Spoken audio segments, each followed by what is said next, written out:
అందరికీ నమస్తే అండి. తెలంగాణ రాష్ట్రంలో ఈరోజు తెలంగాణ ఆవిర్భావ దినోత్సవం. సో ఆ సందర్భంగా పవన్ కళ్యాణ్ గారు హైదరాబాద్లో ఒక సభ పెట్టాలనుకున్నారు, నవనిర్మాణ సంకల్ప సభ పేరుతో. దానికి కాంగ్రెస్ పార్టీ ప్రభుత్వం అనుమతి ఇవ్వలేదు. శాంతి భద్రతల దృష్ట్యా అనుమతి ఇవ్వలేము అని పోలీసులు చెప్పారు. అదే హైకోర్టుకు నివేదించడంతో హైకోర్టు కూడా అనుమతి ఇవ్వడానికి ఒప్పుకోలేదు. దాంతో పవన్ కళ్యాణ్ గారు ఈరోజు సాయంత్రం ప్రెస్ మీట్ పెట్టారు. అసలు ఈ ప్రెస్ మీట్కు ముందు ఈ టీపీసీసీ అంటే తెలంగాణ పీసీసీ అధ్యక్షుడు మహేష్ కుమార్ గౌడ్ ఆయన మాట్లాడి, ఆంధ్రోడు పవన్ కళ్యాణ్ ఆంధ్ర వాళ్ళకి ఇక్కడేం పని, జనసేన పార్టీ తెలంగాణలో ఉండడానికి వీల్లేదని అంటాడు. అసలు నాకు అర్థం కాని విషయం ఏంటంటే, కాంగ్రెస్ పార్టీ ఏమైనా తెలంగాణలో పుట్టిందా? తెలంగాణలో పుట్టి పెరుగుతుంది కాంగ్రెస్ పార్టీ కాదు కదా. అసలు కాంగ్రెస్ పార్టీ అధినేత సోనియా గాంధీ గారి మూలాలు ఎక్కడున్నాయి? వాళ్ళ మూలాలు ఎక్కడున్నాయి? ఏ దేశం? అసలు అలా అయితే ఇండియాలోనే కాంగ్రెస్ పార్టీ ఉండకూడదు కదా. కాంగ్రెస్ పార్టీ పుట్టింది ఇండియాలోనే కావచ్చు, గాంధీ కుటుంబాలదే, నెహ్రూ కుటుంబాలదే కావచ్చు, కానీ ఇప్పుడు ప్రస్తుతం ఉన్న అధినేత ఎవరు? ఏ దేశం? సో ఇక్కడ మనకి అసలు ఆంధ్ర తెలంగాణ ఏంటండి? రాష్ట్రం విడిపోయి ఎన్నాళ్ళైనా నాకు అర్థం కాలే. ఆయన మాట్లాడిన మాటలు చూసి ఇదేంటిది మహేష్ కుమార్ గౌడ్ గారు ఇలా మాట్లాడుతున్నాడేంటి? ఆయన మాట్లాడితే ఆంధ్ర వాళ్ళు అంటారేంటి? ఆంధ్ర వాళ్ళకి తెలంగాణలో పార్టీ పెట్టకూడదు, ఇక్కడ రాజకీయం చేయకూడదంటే అసలు కాంగ్రెస్ పార్టీ ఎక్కడిది? కాంగ్రెస్ పార్టీ తెలంగాణలో పుట్టలేదుగా, దేశం మొత్తం కాంగ్రెస్ పార్టీ ఉందిగా కదా. సో అదొక జాతీయ పార్టీ కదా. అసలు టీపీసీసీ చీఫ్గా ఆయన్ని నియమించింది ఎవరు? తెలంగాణ వాళ్ళ కాదు కదా, ఢిల్లీ వాళ్ళే కదా. రేవంత్ రెడ్డి గారిని అక్కడ ముఖ్యమంత్రిగా నియమించింది ఎవరు? ఎన్నుకున్నది ప్రజలే కావచ్చు, నియమించింది ఎవరు?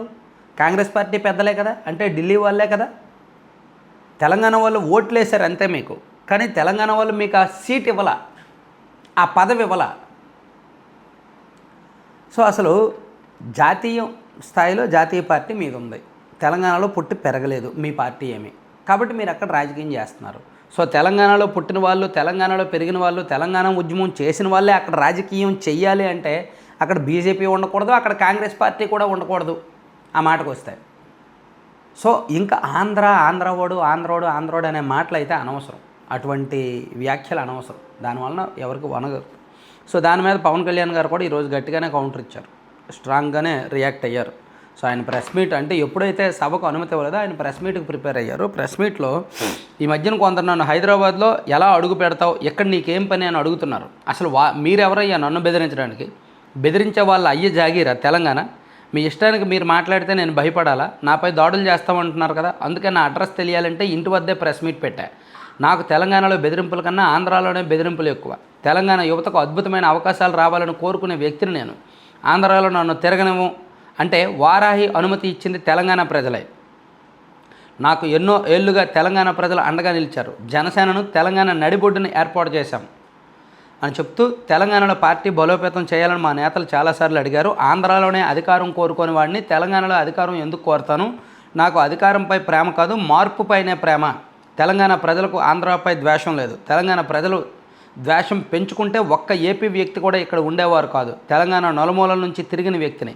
ఇప్పుడు నన్ను విమర్శించే వాళ్ళు ఆదిలాబాద్ అడవుల్లో తిరగలేదు, నేను తిరిగాను చెప్తూ, గద్దర్ బతికున్న రోజుల్లో మీరందరూ ఎక్కడున్నారు? గద్దర్ వచ్చి తనకు బండి కొనేవాళ్ళంటే 2 రోజుల్లో కొనిచ్చాను.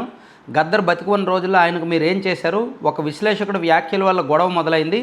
ఆ విశ్లేషకుడిపై కేసులు పెట్టిన విషయం నాకు మొదట్లో తెలియదు. నాకు తెలిసాక కేసులు వద్దు, వదిలేయమని చెప్పాను. ఆ తర్వాత ప్రెస్ క్లబ్లో ప్రెస్ మీట్లు పెట్టి నన్ను తిట్టారు. తెలంగాణలో ప్రతి సమస్యకు ఆంధ్ర వారే కారణమా? ఎస్, ఆలోచించాల్సిన విషయం, సిగ్గుపడాల్సిన విషయం. తెలంగాణలో కొంతమంది, అందరూ అని కాదు, కొంతమంది అసలు ఏదైనా సమస్య జరిగితే ఆంధ్ర వాళ్ళని తిడతారేంటి, ఆంధ్రాని తిడతారేంటి? ఇంకా ఇన్నాళ్ళ రాష్ట్ర విభజన జరిగి 12 ఏళ్ళు గడిచినా ఇప్పటికీ ఆంధ్రాని టార్గెట్ చేయడం ఏంటి? ఆంధ్ర రాజకీయ నాయకులు తెలంగాణలోకి రావద్దు అని చెప్పడం ఏంటి? అసలు తెలంగాణ రాష్ట్రం ఎవరిది? తెలంగాణ ఏమైనా పాకిస్తాన్లో ఉందా, లేదంటే ఆంధ్రప్రదేశ్ ఏమైనా పాకిస్తాన్లో ఉందా? సో కాంగ్రెస్ పార్టీ ఆంధ్రప్రదేశ్లో లేదా? అలాగే జనసేన పార్టీ అక్కడ పెట్టుకుంటారు. అక్కడ ప్రజలు ఓట్లు వేస్తారు, లేకపోతే లేదు, అది ప్రజల ఇష్టం. సో అక్కడ అంటే మాట్లాడితే ఈ తెలంగాణలో కాంగ్రెస్ పార్టీ నాయకులు కానీ అక్కడ ఈవెన్ నిన్న కవిత గారు కూడా అలాగే ఆంధ్ర మీద ఏడ్చారు. కవిత గారు కూడా అటువంటి వ్యాఖ్యలే చేశారు. మాట్లాడితే ఆంధ్ర వాళ్ళని తిట్టడం, ఆంధ్ర వాళ్ళని టార్గెట్ చేయడం తెలంగాణ వాళ్ళకి అలవాటు అయిపోయింది. తెలంగాణ జర్నలిస్టులకు కూడా అలవాటు అయిపోయింది. జర్నలిస్టులు కాస్త ఇంగిత జ్ఞానం ఉన్నవాళ్ళు, వాళ్ళకు కూడా అదే అలవాటు అయింది.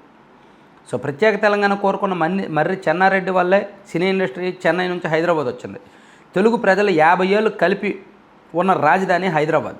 తెలంగాణకు అన్యాయం చేసిన పాలకులను ఉరి తీసినా పర్వాలేదు. పాలకులు వేరు, ప్రజలు వేరు. పాలకులను తిట్టండి, ప్రజలను కాదు. దేశంలో ఎన్నో ప్రాంతాల్లో తెలుగువారు ఉన్నారు అని చెప్తూ సీఎం రేవంత్ రెడ్డి గారికి చెప్తున్నాను, ఒకవేళ నేను కబ్జా చేశానని నిరూపణ అయితే స్వాధీనం చేసుకోండి. కేసీఆర్ బీఆర్ఎస్ పెట్టి ఏపీకి వచ్చినప్పుడల్లా స్వాగతించా. జనసేన మాజీ నేతలను బీఆర్ఎస్లోకి తీసుకున్నా స్వాగతించా. కేవలం 2000 మందితో పెట్టుకుంటామంటే అనుమతి ఇవ్వరా? విశ్లేషకులు ఇష్టానుసారం మాట్లాడినా మా అభిప్రాయం చెప్పకూడదా? ఇలాంటి విశ్లేషకుల వల్లే కమ్యూనిజం చచ్చిపోయింది అని చెప్తూ తెలంగాణలో నేను తిరుగుతా, అణువణువు ప్రచారం చేస్తా, మా పార్టీ ఇక్కడ పోటీ చేస్తుంది, ఇక్కడ రాజకీయం చేస్తుంది, మీరేం చేస్తారో చేసుకోండి అని కూడా వార్నింగ్ ఇచ్చారనమాట. తెలంగాణలో అవసరమైతే నేనే తిరుగుతాను, మేమే తిరుగుతాం, ప్రతి సమస్య మీద మాట్లాడతాం, ప్రతి అన్యాయాన్ని ఎదుర్కొంటాం. నా తెలంగాణ భారతదేశంలో అంతర్భాగం. మీరు బెదిరిస్తే భయపడం. తెలంగాణను వ్యతిరేకించిన వారే పదవుల్లో కూర్చున్నారు, వ్యతిరేకించిన వారే ఎమ్మెల్యేలు అయ్యారు అని పవన్ కళ్యాణ్ గారు తీవ్ర స్థాయిలో ధ్వజమెత్తారు.